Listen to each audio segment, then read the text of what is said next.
I am going to start with 60, and then we'll come to 134. Let's get a microphone to number 60. Right there. I had to take my shoes off.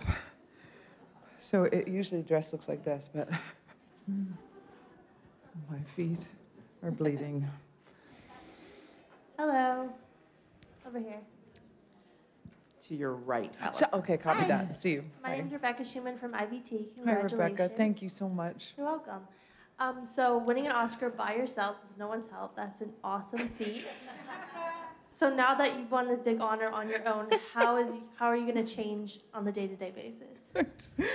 I have to be at a table read for Mom at 10 a.m. tomorrow morning, so I am going right back to work, and I am so happy that I have a job to go to after something like this, because it can go to your head, and then tomorrow to wake up and feel and have nothing to do and have this whole journey be over, starting in September when we premiered at the Toronto Film Festival, and the whole journey we've been through has been extraordinary, and it's going to be, I'm going to have a big crash down after this, so I'm happy that I have Mom, the people at Mom, to lift me up and keep me going and keep me focused, and just happy to have a job to go to tomorrow. But this was extraordinary. Thank you. We're coming down to 134, then we'll go to 143. Hi. All right, so where did trophies, I mean, you have a ton of Emmys, you've got every award leading up to this one this year, now you have an Oscar. Was that ever part of your fantasy of what your acting career was going to be like, or is this like this great side effect? I certainly, I kind of didn't dare to dream of things like this because I didn't want to be disappointed. And I think at a certain point I had given up thinking this would happen for me because I just wasn't getting the kind of roles in film that would give me attention like this. And that's what my very good friend Stephen Rogers did for me. He says he wrote this for me to do just that, to show a different side of me and show that what I could do, and I will never be able to repay him. It's an extraordinary gift he gave me. It's kind of overwhelming. I'm going to get him. I think I'm going to get him a Rolex. I don't know. What do you think? And engrave it on the back. I haven't figured out what, but I got to get him a good present. I think that's a start, at least. We're going to 143 and then 287. Hi, Lauren Turner from BBC News. I'm looking for you. Oh, there you are. Good job. Okay. Hello. Hey.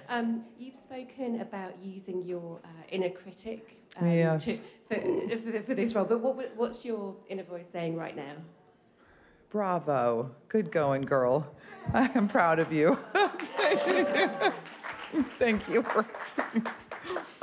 We're going to go to 287, and then, again, don't shoot the messenger, but she has to leave, so we'll end with 259. How you doing? Taylor Kay from Toronto. Hi. Hey, we're asking what makes a great story? Oh, God, what makes a great story?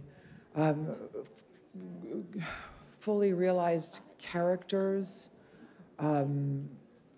characters with who have big needs, wants, desires that butt up against people who don't want them to have them. Definitely great characters and great writing. Great writing is key. That's why when I read a script as an actress that I get excited about, like I, Tonya, or American Beauty, or Juno, or the things that West Wing that I've gotten to do, that just gets me so.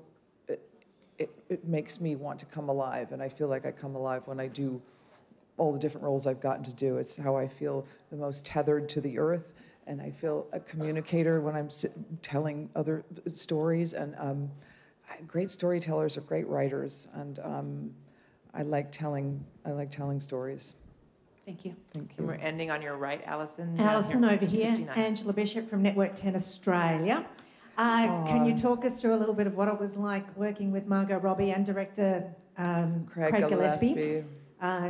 Yeah, I met them both. Well, I met Margot the day before I started shooting, and I only had 8 days to shoot this role with them because I was doing Mom and I was rehearsing for 6 Degrees of Separation, the Broadway play I did last spring.